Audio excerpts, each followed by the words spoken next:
Essa celeuma entre o presidente Lula e o presidente do Banco Central, Roberto Campos Neto, chegou ao Senado Federal. Nesta terça-feira, em um evento referente aos 30 anos do Plano Real, o presidente da Comissão para Assuntos Econômicos, o Vanderlei Cardoso, criticou o que chamou de, abre aspas, duelos políticos com a economia, fecha aspas.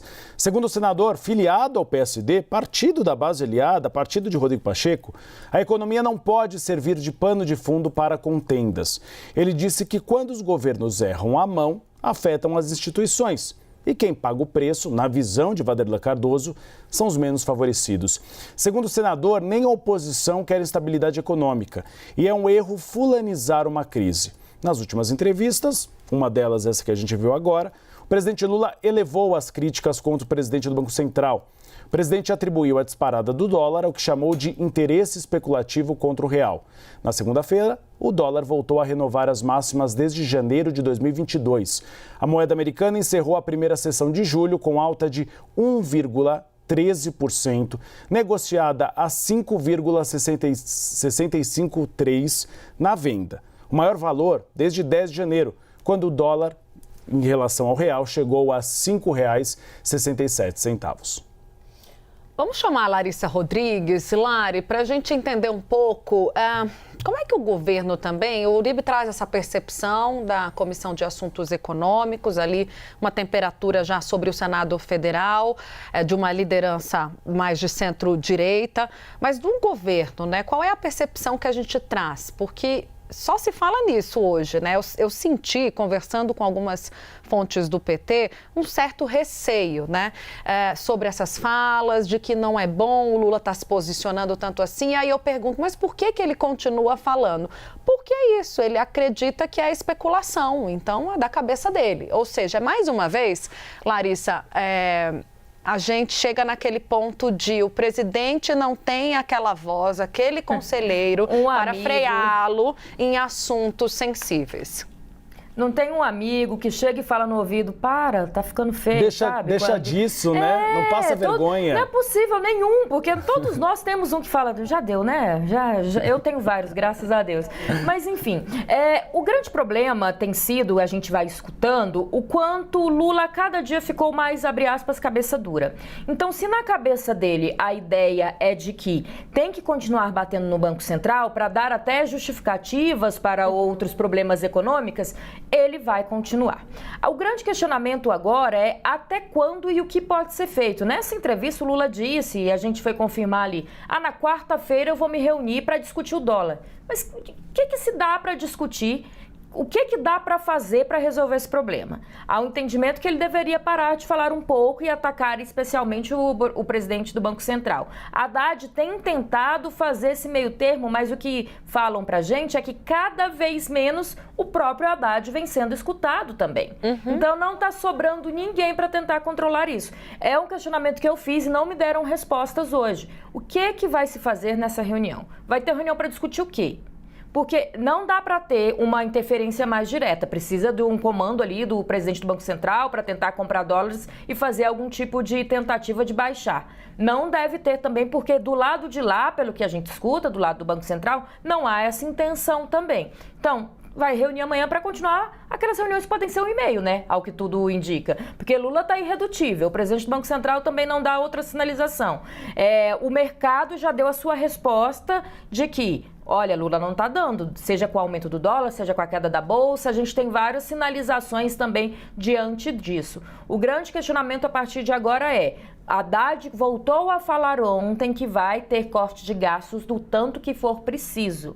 E Lula dizendo, eu corto gastos. Ele disse isso agora nessa entrevista. A gente não viu ainda esse corte de gastos no Lula 3. Enfim, quais são as sinalizações? Há expectativas de reuniões também nesta semana para se definir a lei de diretrizes orçamentárias, quais serão os cortes. Me pontuaram ali dentro da Comissão Mista de Orçamento, que é quem analisa essa diretriz do orçamento do ano que vem e tem que ser votada agora em junho, que a votação deve acontecer no dia 10, na semana que vem. Então, tem aí poucos dias para se resolver o que dá para cortar e fazer algum tipo de sinalização, já que, ao que tudo indica, os ataques ao presidente do Banco Central não devem cessar. Eu vou contar um bastidor do bastidor aqui do Bastidores. Eu e a Tainá, a gente conversa muito antes de começar o jornal e também com os nossos analistas, com a Larissa, por exemplo.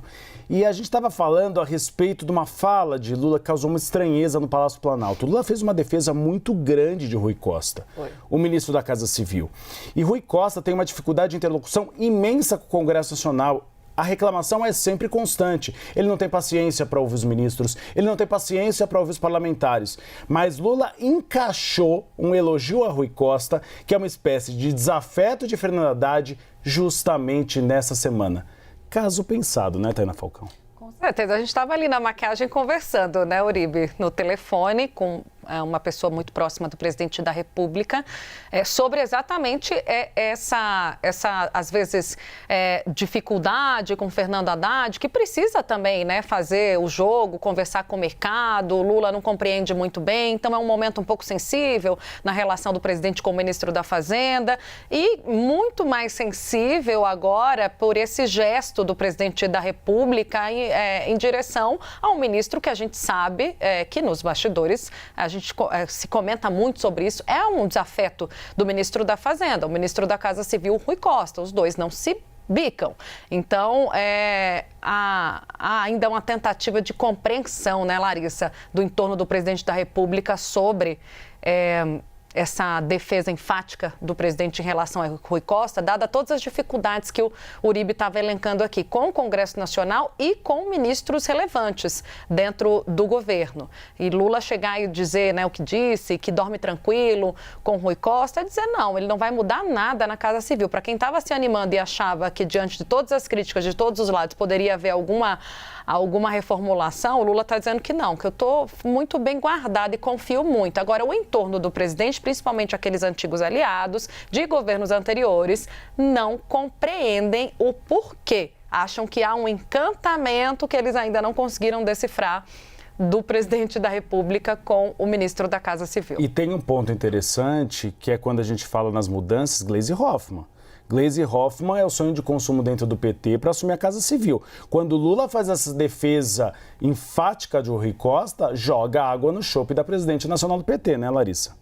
Do chope de todo mundo, pelo jeito, né? Não vai sobrar chope, porque eu tô aqui pensando, né, que a gente aqui discutindo que Lula tá cada vez mais difícil de ouvir outras pessoas, e é o que tudo indica, a pessoa que ele tem ouvido é uma pessoa que dentro do PT não tem interlocução, o Rui Costa, dentro dos demais ministros que o próprio PT critica, por exemplo, Fernando Haddad, também não tem interlocução, e dentro do Congresso Nacional não tem interlocução. Dizem que ele ainda conversa com Arthur Lira, já que Padilha não conversa, mas que também essa relação que já foi melhor hoje em dia é uma relação cordial. Eles conversam, isso não significa que avançam e se consiga, e também que se consiga, ele conversa, ele não é ouvido pelo Arthur Lira, né, que tem diferente. Eles conversam, trocam mensagens e tudo, mas não significa que está conseguindo fazer o milagre da articulação que não estaria conseguindo o próprio Padilha.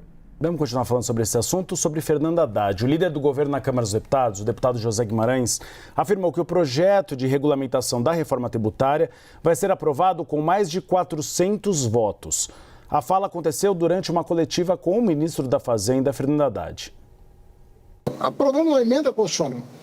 Mais difícil. Não é muito mais difícil, né? Agora são detalhes para tudo que já foi discutido. Os temas centrais já estão na Constituição. Agora, o que entra aqui, o que entra lá, é detalhe. Não é isso que vai impedir. E outra, uma votação só, 257 votos. Então está tudo bem mais tranquilo. Pode cravar, vai ser mais de 400 votos. Eu acredito que a emenda constitucional beirou os 400 votos. Essa aqui está mais tranquila do que a emenda constitucional. Eu concordo. Vamos girar os nossos assuntos? O presidente da Argentina, o Javier Milei, disse hoje que quem critica os seus ataques contra o presidente Lula é um perfeito dinossauro idiota. O argentino voltou a acusar Lula de interferir nas eleições de 2023 e participar da campanha mais suja da história. O presidente brasileiro declarou no ano passado que torcia para a candidatura do Sérgio Massa, que perdeu de Milei no segundo turno. Num post no X, Milei voltou a chamar Lula de comunista e disse que o petista foi preso por corrupção. A tensão entre os presidentes veio depois da notícia de que o líder argentino vai visitar o Brasil neste fim de semana, mas não encontrará o presidente Lula. O argentino, no entanto, vai participar de um evento onde deve se reunir com o ex-presidente Jair Bolsonaro. Perfeito dinossauro? Parece meu primo de 8 anos. Perfeito dinossauro idiota. Meu primo de 8 anos fala, boboca, você é um cara de pão, você é um cara de dinossauro. Tem tanto, sei lá, nome ou apelido para dar na língua espanhola, vai chamar de dinossauro, enfim. Aliás, vamos voltar a esse assunto. Nós noticiamos ontem que o presidente da Argentina, Javier Milei, vai se encontrar neste final de semana com o ex-presidente Jair Bolsonaro. O que eu apurei? Eu apurei que será um almoço, na presença também do governador de Santa Catarina, Jorginho Melo, entre Bolsonaro, Eduardo Bolsonaro, Milei e Jorginho Melo. Milei desistiu de participar da cúpula do Mercosul na próxima segunda-feira em Assunção, no Paraguai, mas estará no sábado no Brasil para a Conferência de Ação Política Conservadora, que vai ser realizada em Santa Catarina, onde será promovido esse almoço. Eu apurei com a nossa analista Jussara Soares que Bolsonaro avalia entregar uma medalha ao presidente argentino, a tal da Medalha do Imbrochável. É uma condecoração de brincadeira que Bolsonaro concede a amigos e aliados para quebrar o gelo. Entre eles, ele condecorou Pablo Marçal, empresário e pré-candidato à Prefeitura de São Paulo. Recentemente, Lula afirmou que Milei deveria pedir desculpas por ter dito, abre aspas, muita bobagem, fecha aspas. Em seguida, o chefe de Estado argentino reiterou considerar que o presidente brasileiro é corrupto. Questionado pela CNN sobre se a decisão de cancelar a ida ao Mercosul teria relação com esses fatos, o porta-voz da Casa Rosada, o Manuel Ardoni, garantiu que não. Ardoni qualificou a distância ideológica entre Milei e Lula como astronômica, mas disse que nunca deixariam de ir a um evento, no caso, a cúpula do Mercosul, por esse motivo.